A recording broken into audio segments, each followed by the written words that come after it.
we see people like Tucker Carlson and Candace Owens, and these people are essentially trying to hijack the Christian message and spread an anti-Israel message in the name of Christianity. And they're perverting this Judeo-Christian brotherhood and ethic by essentially promoting Jew hatred, but putting a Christian label on it. What can we do to push back? And what can the church do to be able to just completely repudiate that kind of dishonesty and perversion of what Judeo-Christian values truly are? That's a great question.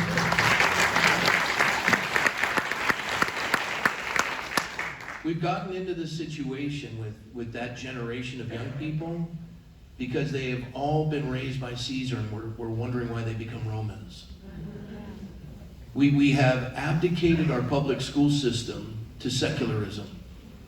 And it's the red-green revolution, where you take away with secularism the moral foundation, and then you come in with whether it be Islam or ethno-nationalism, because we've gone through critical race theory, diversity, equity, and inclusion. We've taken white males and put them at the bottom of the totem pole.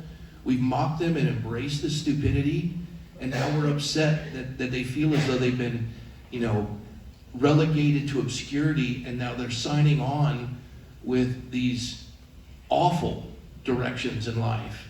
And in addition, we're watching Mamdanis and AOCs, and they're gravitating over to that because we have made that entire generation absolutely indoctrinated with this garbage and allowed our school systems to be there.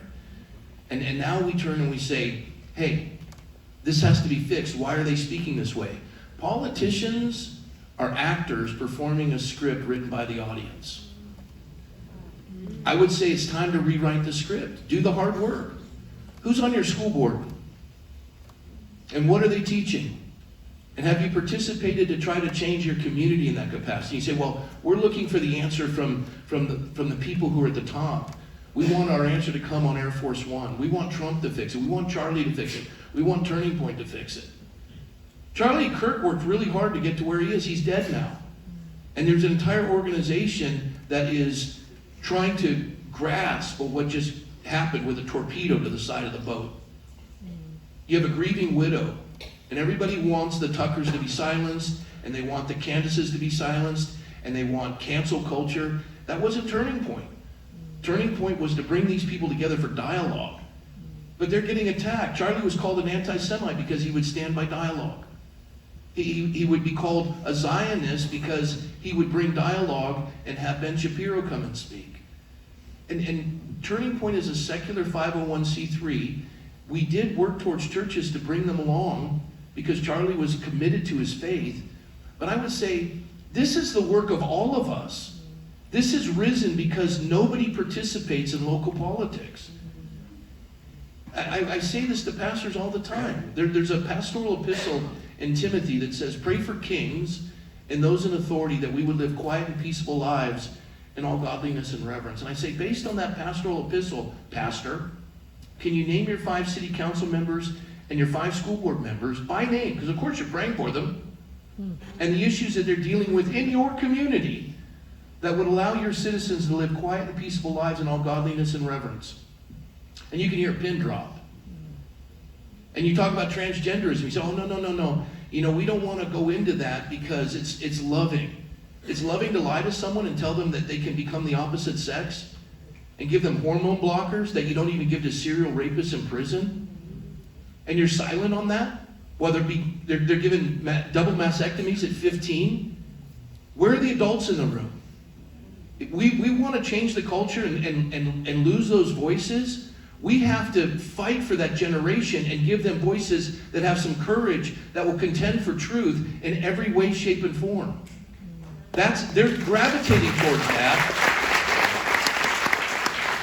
because the voices of reason are too afraid not to be liked. To stand for truth like that on a school board meeting, it used to be Charlie, a handful of us, and a sea of protesters on those campuses.